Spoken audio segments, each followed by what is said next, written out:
Hello everyone, welcome to Akhil Priya classes. मैं हूं प्रियंका अखिलेश दीक्षित। और जैसे कि हम क्लास 9th का चैप्टर नंबर 14 नेचुरल रिसोर्सेज पढ़ रहे थे, सो हमने अपनी प्रीवियस यानी कि 5th part of this chapter जो हमने वीडियो बनाई थी उसमें हमने डिस्कस किया था सॉइल पॉल्यूशन के बारे में, सॉइल एरोजन के बारे में। सो आज की वीडियो जो है हम उसमें एक नया टॉपिक जो है उसे पढ़ेंगे, यानी कि हम पढ़ेंगे बायो जियो केमिकल साइकिल्स के बारे में। सो ये आप जो है अपने इसमें क्लासेस फर्दर प्रीवियस क्लासेस में आप लोगों ने नहीं पढ़ा है कि बायो जियो केमिकल साइकिल्स एक्चुअली होते क्या हैं। सो आज अपनी इस वीडियो में हम पढ़ने जा रहे हैं कि इनकी सिग्निफिकेंस क्या होती है और कौन कौन से साइकिल होते हैं, इन्हें साइकिल क्यों बोला जाता है। ठीक है, तो हम इसी हमारी जो आज की वीडियो है उसमें हम वन ऑफ दी बायोलॉजिकल या हम ये बायो जियो केमिकल साइकिल जो है यानी वाटर साइकिल उसको भी कवर करेंगे। तो सबसे पहले हम ये समझ लेते हैं कि बायो जियो केमिकल साइकिल्स जो है वो होते क्या है एक्चुअली। तो देखिए, अगर हम नाम को कंसीडर करें तो साइकिल क्या है कि मतलब यहां से चला फिर यहां पहुंचा, यहां से चला फिर यहां पहुंचा, फिर यहां अल्टीमेटली क्या है वो अपनी पोजीशन पे पहुंच गया और फिर से क्या है वो रोटेशन करेगा, यानी कि रेपिटेशन होगी। ठीक है, तो साइकिल से आपको क्लियर हो गया कि क्या होगा, वन टाइप ऑफ रोटेशन होगी, कोई प्रोसेस जो है वो रिपीट होगा। अब हम आते हैं बायो जियो केमिकल पर। ठीक है, तो देखिए बायो क्या है, बायो से हम समझते हैं बायोलॉजिकल।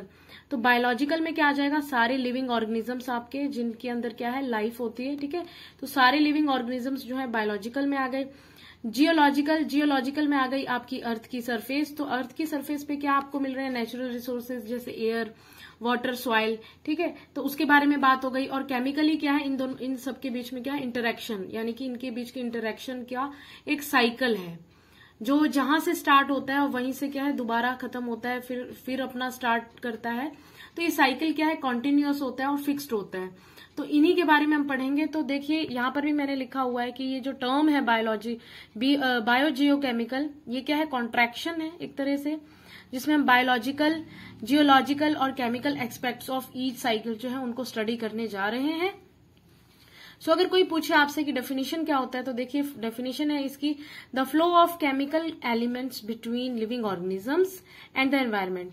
यानी कि केमिकल एलिमेंट्स का जो फ्लो है, यानी कि एक लिविंग ऑर्गेनिज्म से दूसरी लिविंग ऑर्गेनिज्म, और या हम ये कहें लिविंग ऑर्गेनिज्म से एनवायरमेंट के बीच में जो फ्लो ऑफ एलिमेंट है, केमिकल एलिमेंट्स, उनको हम क्या कहते हैं, बायो जियो केमिकल साइकिल्स। ओके, सो ये बायो जियो केमिकल साइकिल जो है ये एक तरह से क्या है, डायनामिक है, स्टेबल सिस्टम है।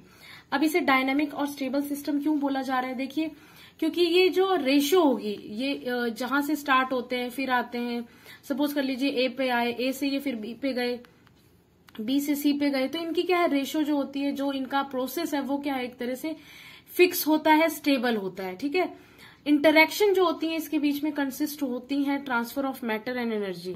इसमें जो है मैटर और एनर्जी का ट्रांसफर होता है between different components.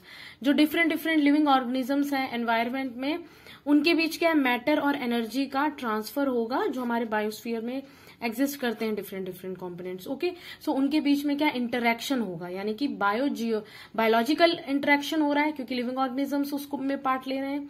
Geological factors की वजह से हो रहा है, यानी कि एयर, वाटर या सॉइल जो है ट्रांसपोर्ट करने का काम करेंगे। और केमिकली प्रोसेस जो हो रहा है, यानी कि जो केमिकली उनमें ट्रांसफर हो रहा है मैटर और एनर्जी जो है, सो दैट इज क्या है कि इंटरेक्शन है। सो बायो जियो केमिकल साइकिल जो है वो है 4 टाइप्स के, हम इस चैप्टर में पढ़ने वाले हैं, the water cycle, the nitrogen cycle, carbon cycle and the oxygen cycle. So जैसे कि हमने बात की थी कि इस वीडियो में हम वाटर साइकिल के बारे में डिस्कस करेंगे, तो हम चलिए देख लेते हैं वाटर साइकिल के बारे में। तो पहले हम देख लेते हैं कि जो बायो जियो केमिकल है, आई होप आप लोगों को क्लियर हो गया होगा कि बायोलॉजिकल यानी कि लिविंग ऑर्गेनिजम्स का अर्थ की सरफेस पे प्रेजेंट होने वाले natural resources like air, soil, water, इनके साथ में क्या इंटरेक्शन, यानी कि केमिकली इंटरेक्शन, और जहां से स्टार्ट होना, जहां से ये बने थे, डिराइव हुए थे, वहीं पहुंच जाना। ठीक है, तो दैट इज क्या है साइकिल। सो अब हम one of the bio Jio chemical cycle उसके बारे में पढ़ने जा रहे हैं। सो वाटर साइकिल के बारे में। सो वाटर साइकिल क्या है, इस ये भी क्या है एक तरह से प्रोसेस है। ठीक है, साइकिल है तो ये क्या है बना रहा है अपने आप में एक प्रोसेस है, जिसमें क्या हम देखते हैं कि वाटर क्या होता है, इवेपोरेट होता है, अपने साथ क्या है वाटर वेपर्स जो है उन्हें लेकर इवेपोरेट होता है, क्लाउड्स फॉर्म करता है, क्लाउड्स फॉर्म होने के बाद क्या है कंडेंसेशन होती है, उसके थ्रू क्या है जो मतलब लैंड पर क्या है वो वाटर जो है रेन के फॉर्म में फिर से फॉल डाउन हो जाता है। और इस तरह हम कहें कि ये जो लेटर पानी जो इवेपोरेट हुआ था वो सी से हुआ था, वो फिर से क्या है, सी या रिवर से इवेपोरेट हुआ था, वो फिर से जाकर बारिश के बाद सी और वाटर में ही मिल जाता है। तो इस तरह का जो प्रोसेस है वो क्या कहलाएगा, वाटर साइकिल। अब अगर हम बात करते हैं कि जितना भी वाटर है वो कहाँ से इवेपोरेट होगा, तो वाटर तो वहीं से इवेपोरेट होगा जहां पर क्या है उसे वाटर बॉडीज मिलेंगी। तो वाटर बॉडीज जैसे मिली, मान लीजिए वाटर बॉडीज में आपका आ गया रिवर्स आ गई, सी आ गई, वहां से क्या है वाटर जो है वो इवेपोरेट होगा। अब जब धीरे धीरे वाटर इवेपोरेट होगा और फिर ये साइकिल बनेगा, यानी कि वाटर इवेपोरेट होकर क्या बना रहा है, क्लाउड्स फॉर्म कर रहा है। क्लाउड फॉर्म होने के बाद कंडेंसेशन हो रही है, और जब वो रेनफॉल होगी अर्थ पर तो क्या वो सारा पानी सी में या रिवर में ही चला जाएगा? नहीं, ऐसा नहीं होगा, क्योंकि बारिश तो हर जगह होगी। ऐसा तो नहीं होता कि मैं सिर्फ जहां पानी पानी है यानी जहां नदी है उसके ऊपर ही बरसूंगा, नहीं, क्योंकि वाटर जो है वो कहीं पे भी बरस सकता है, लैंड पे भी बरसेगा। तो कुछ अमाउंट ऑफ वाटर जो सी से इवेपोरेट हुआ था, रिवर से इवेपोरेट हुआ था, वो जाकर कहाँ मिल जाता है, लैंड पर। ठीक है, तो वही हम पढ़ने जा रहे हैं कि all of the water that flows on the land does not immediately flow back into the sea. वो सी में नहीं चला जाता है, वो उसमें क्या है, बहुत सारा प्रोसेस है। वही प्रोसेस हम पढ़ने जा रहे हैं। तो देखिए, ध्यान दीजिए इस प्रोसेस को। अब जैसे देखिए पहला पॉइंट है, ठीक है, सीप्स इनटू द सॉइल। जो वाटर रेनफॉल के रूप में आया, फॉर्म में आया है, वो क्या है, सीप्स इनटू द सॉइल, यानी कि सॉइल के अंदर क्या है, चला जाएगा। Become part of the underground reservoir of fresh water, और वो सॉइल के अंदर ही क्या है, एब्जॉर्ब होता चला जाएगा, डीपली पेनिट्रेट कर जाएगा सॉइल को, और underground reservoir of fresh water बना लेगा, जहां से क्या है हम बाद में ट्यूब वेल और वेल जो है उन्हें डिग करके वाटर को पा सकते हैं। ठीक है, तो एक फॉर्म ये हो गई कि वाटर जो हमने रेनफॉल में आया था वो सी में ना मिलकर हमें अंडरग्राउंड जो है रिजर्वियर ऑफ फ्रेश वाटर की तरह बन जाता है। सेकेंड टाइप कि ये क्या है, सरफेस पे चला जाएगा। ठीक है, सरफेस पे चला जाएगा, जहां पर ये सॉइल में हुआ, फिर क्या है सरफेस जहां पर भी है वहां चला जाएगा। उसके साथ ही अगर हम थर्ड पॉइंट देखें तो used by terrestrial animals and plants for various activities. अब बहुत सारे जो एनिमल्स हैं, प्लांट्स हैं, उनको अपनी ग्रोथ के लिए, उन्हें अपनी डेली लाइफ एक्टिविटीज के लिए क्या है, वाटर चाहिए, तो वो वाटर का अमाउंट जो है वो यूज कर लेते हैं। सो आप लोगों को क्लियर हो गया आई थिंक यहां तक। तो दोबारा देख लेते हैं कि वाटर साइकिल का जो प्रोसेस है वो एक्चुअली होता कैसे। ठीक है, मान लीजिए हमारी कोई वाटर बॉडी है, सी है, रिवर है, उस पे क्या है, सनलाइट पड़ रही है। ड्यूरिंग डे क्या होगा, सनलाइट पड़ेगी। अब जैसे ही सनलाइट वाटर के लेवल पे पड़ेगी तो वाटर के ऊपर जो एयर प्रेजेंट होगी वो हॉटर हो जाएगी। ठीक है, वहां क्या है, इंक्रीज हो जाएगा टेम्परेचर एयर का। एयर का टेम्परेचर इंक्रीज होने की वजह से इसके अबव या बिलो जो इसके पानी होगा उसका भी टेम्परेचर जो है वो क्या हो जाएगा, बढ़ जाएगा। अब जैसे इसका टेम्परेचर बढ़ जाएगा धीरे धीरे, क्योंकि आपको पता है कि एक एक्सटेंट तक वाटर जो है वो वाटर में ही रहता है, लेकिन जब उसको एक सर्टेन टेम्परेचर मिल जाता है तो वेपर में चेंज होने लगता है। अब मान लीजिए सनलाइट बहुत तेज हो गई, अब क्या है, वो वाटर वेपर्स में चेंज होने लगेंगे और एयर में मिक्सअप हो जाएंगे, राइज अप हो जाएंगे। एयर क्या करेगी, हमने बात की थी, पहले पढ़ा हुआ है कि जो एयर होती है वो क्या होती है, हॉटर हो जाएगी। हॉट होने की वजह से वो एयर क्या करती है, राइज अप हो जाती है। अब जब वो राइज अप होगी तो वो अकेले राइज अप नहीं होगी, उसके साथ में क्या होंगे, वाटर वेपर्स भी होंगे। ठीक है, इवेपोरेशन हुआ होगा तो वाटर वेपर्स जो है वो क्या चले जाएंगे, एयर में चले जाएंगे। जब वो एयर में जाएंगे तो वो क्या है, टाइनी वाटर ड्रॉपलेट्स जो है वो बना लेंगे। अब ये टाइनी वाटर ड्रॉपलेट्स क्या है, धीरे धीरे इकट्ठे होते रहेंगे। जब ये धीरे धीरे इकट्ठे होते रहेंगे तो हमारे एयर में जो प्रेजेंट है डस्ट पार्टिकल और सस्पेंडेड पार्टिकल, वो इसे फैसिलिटेट करेंगे कि एक बिगर वाटर ड्रॉपलेट बन जाए, यानी कि कंडेंसेशन होगा। ठीक है, अब ये जो छोटे छोटे वाटर ड्रॉपलेट्स थे वो डस्ट पार्टिकल और सस्पेंडेड पार्टिकल्स के थ्रू क्या बने, बिगर साइज के ड्रॉपलेट्स बन गए। अब ये बिगर साइज के जो ड्रॉपलेट्स हैं एक्सपैंड होंगे और ये कंडेंसेशन होगा इनमें। तो ये कंडेंसेशन होने के थ्रू क्या होंगे, ये एक्सपैंड होंगे और इनसे क्या है, वाटर जो है रेन की तरह, रेन की फॉर्म में फिर से लैंड पे गिर जाएगा। ठीक है, अब क्योंकि हम बात करते हैं जब ये एक्सपैंड होते हैं बिगर साइज के वाटर ड्रॉपलेट्स, तो टेम्परेचर क्या है, बहुत कूल हो जाता है। कूल होता है इसीलिए हमें बारिश क्या लगती है, ठंडी ठंडी लगती है। ठीक है, तो टेम्परेचर जो है कूल हो जाता है। जब ये टेम्परेचर बहुत ज्यादा गिरा हुआ होता है, या हम ये कहें बहुत ज्यादा ठंडा होता है तो क्या है, बारिश जो है पानी की फॉर्म में ना होकर हेल, फ्रॉस्ट इसमें होती है। ठीक है, सो ये हमने पहले भी डिस्कस किया हुआ है। तो इस तरह क्या है, जो पानी सी से मिला था वो क्या हुआ, इवेपोरेशन हुई उसकी।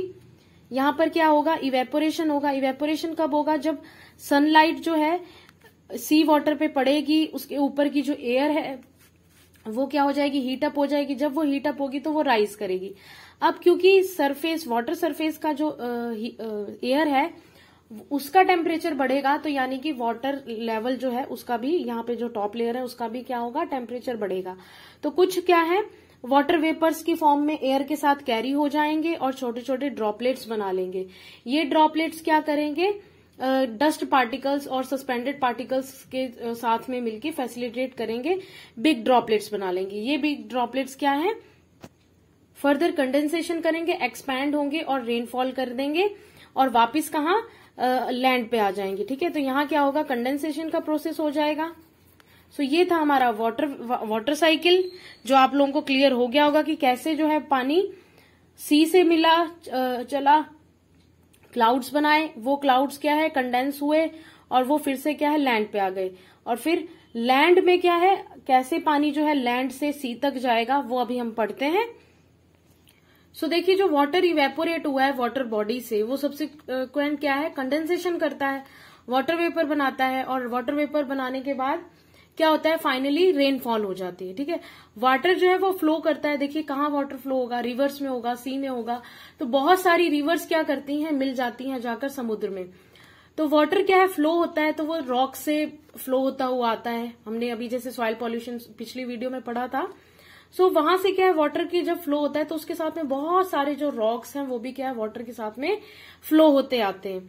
अब इन रॉक्स में क्या है, धीरे धीरे रबिंग की वजह से क्या है, सॉइल फॉर्मेशन होती रहती है। सो इन रॉक्स में क्या था, बहुत सारे मिनरल्स होते थे, तो जो कि वो पानी में सॉल्युबल हो जाएंगे, डिसॉल्व हो जाएंगे पानी में। वो पानी जो है रिवर का, वो कहाँ जाके फाइनली मिल रहा है, सी में। तो इस तरह क्या है, दोबारा पानी जो है मिल जाएगा सी में। और साथ ही रिवर्स जो होती हैं वो अपने साथ क्या है, न्यूट्रिएंट्स कैरी करती हैं, जो कि लैंड टू सी में जाता है। और जो हमारे मैरीन ऑर्गेनिजम्स हैं उन्हें वो न्यूट्रिएंट्स जो है वो फिर से दोबारा मिल जाते हैं। सो आई होप कि आप लोगों को समझ आया होगा कि कैसे वाटर साइकिल जो है सी से स्टार्ट होता है, वाटर का इवेपोरेशन और टाइनी वाटर ड्रॉपलेट्स बनाते हैं और उसमें डस्ट एंड सस्पेंडेड पार्टिकल्स जो है फैसिलिटेट करके बड़े ड्रॉपलेट्स बनाते हैं। जब इनका साइज हैवियर हो जाता है तो वो एक्सपैंड करते हैं, कंडेंसेशन होता है और फर्दर क्या है, रेन के फॉर्म में फॉल डाउन हो जाते हैं और वो लैंड पे आते हैं। लैंड पे क्या है, लैंड पर क्या है, बहुत सारे रॉक्स होते हैं और वो वाटर जो है इन रॉक्स को लेकर फिर से क्या जाएगा, रिवर्स जो है बहुत सारी वो सी में मिलेंगी। तो वो जो न्यूट्रिएंट्स था वो सी में चला गया। तो सी में क्या प्रेजेंट है, हमारे बहुत सारे मैरीन ऑर्गेनिजम्स जिनको क्या है न्यूट्रिएंट्स मिल जाएगा। और इस तरह जो पानी सी से चला था, इवेपोरेट हुआ था, वो इनडायरेक्टली क्या है, फिर से सी वाटर में मिल जाता है। सो ये एक तरह का हुआ ना साइकिल। सो आई होप कि आप लोगों को वीडियो जो है समझ आई होगी, बायोजियोकेमिकल प्रोसेसेस क्या होते हैं और वाटर साइकिल क्या होता है, ये आप लोगों को क्लियर हुआ होगा। अगर आपको वीडियो अच्छी लगी, आपको वीडियो यूजफुल लगी, तो अपने फ्रेंड्स के साथ जरूर शेयर करिएगा और चैनल को सब्सक्राइब करिए इसी तरह की फर्दर यूजफुल वीडियोस पाने के लिए। एंड आप मुझे डीएम कर सकते हैं इंस्टाग्राम पे अखिल प्रिया क्लासेस पे। And thank you for watching this video.